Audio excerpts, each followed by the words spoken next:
If you are interested in earning passive income from rental properties, then it is imperative that you find the correct markets to invest in. And that's what we're going to talk about today. Mastering extreme income and calculating cash flow on rental property. So first, let's talk about mastering extreme income. You want to be able to get the most bang for your buck. And this involves using Zillow or Redfin to search through multiple cities to find those markets. You want to look for markets that have low purchase prices for properties, but high rent. And there's many different ways to calculate these numbers. I use a simple way of dividing the average rent by the average purchase price of a property in that market. Let's say you're looking at a certain city, and the average rent for a 3-bedroom, 1-bathroom house is $2,000.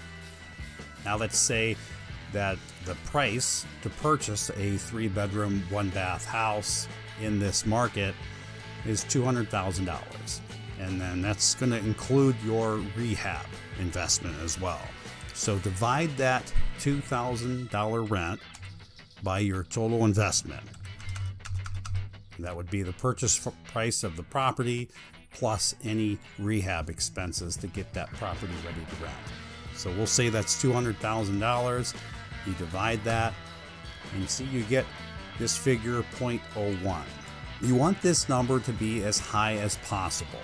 This is a good return, but this is not a great return. So let's take a look at another example. I'll use Akron, Ohio, because this is the market that I invest in currently.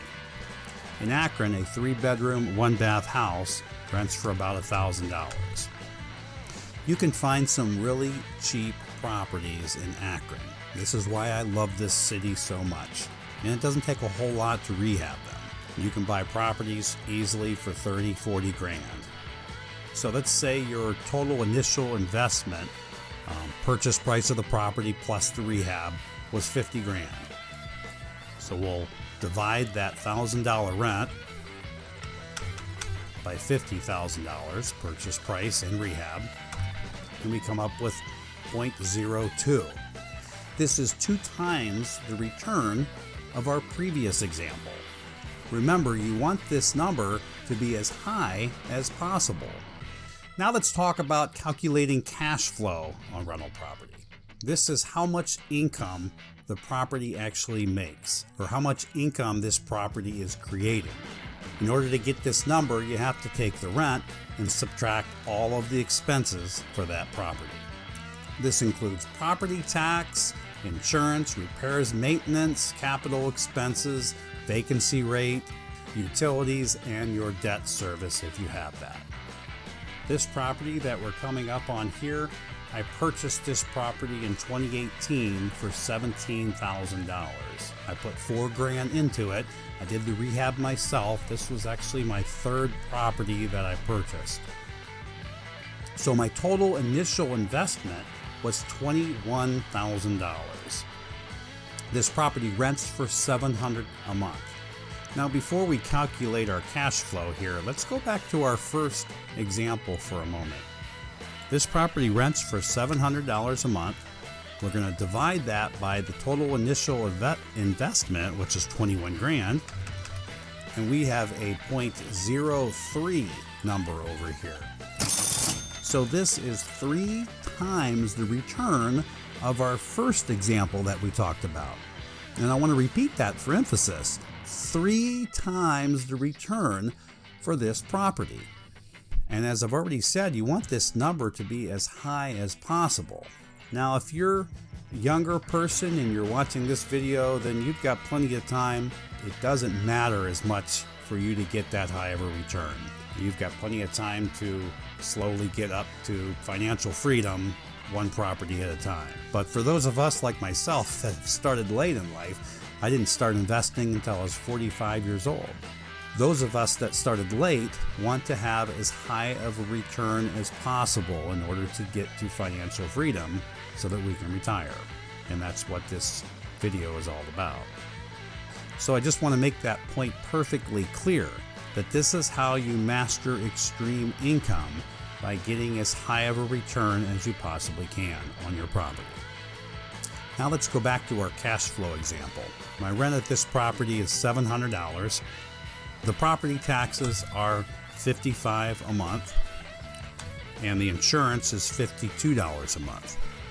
Now these amounts are paid annually for the insurance and semi-annual for the property tax, but I put the amounts in the savings account monthly so that they'll be there when I need them. Repairs and maintenance. Here's where you got to calculate this number for yourself.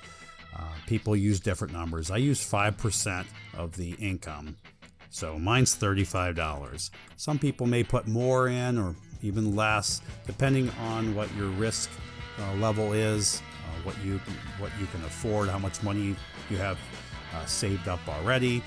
There's different ways to look at it, but I choose 5%, so it's $35.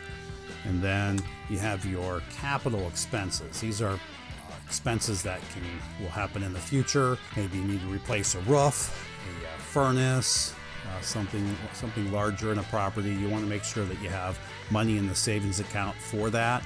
I use 3% on that. I'm comfortable with my risk level, and some people might say that 5 or 8% might be better. But these properties are inexpensive. Doesn't cost that much to put a new furnace in, so I'm comfortable with 3%. So that's another $21. For vacancies in Akron, properties turn over pretty fast. Usually a tenant will move out. I'll come in and refresh the place real quick, clean everything up, and repair any damages if there are any. Sometimes I'll paint or do minor rehabs, depending on when the last time was that I rehabbed that property. But I try to get in and out of there within a couple of weeks, so the property is usually rented pretty quick. So I only put 3% or $21 for this particular property. For utilities, I take out $100 just for this example, even though this tenant usually his water bill's around $65. So this leaves us with $416 a month in passive income. And that's a pretty high return. Just for a moment, take that number, $416. Let's multiply that by 12, and that's almost $5,000 for the year. Now multiply that by 5 years. Remember, I purchased this property in 2018. So this property has generated almost $25,000 in passive income.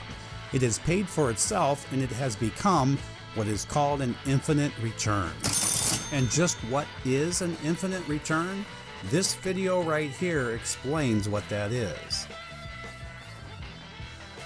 If you get anything from this video, please hit that like button down below and subscribe, and that way you will get a notification every time I come out with a new video. This is Kevin with the Compulsive Investor channel.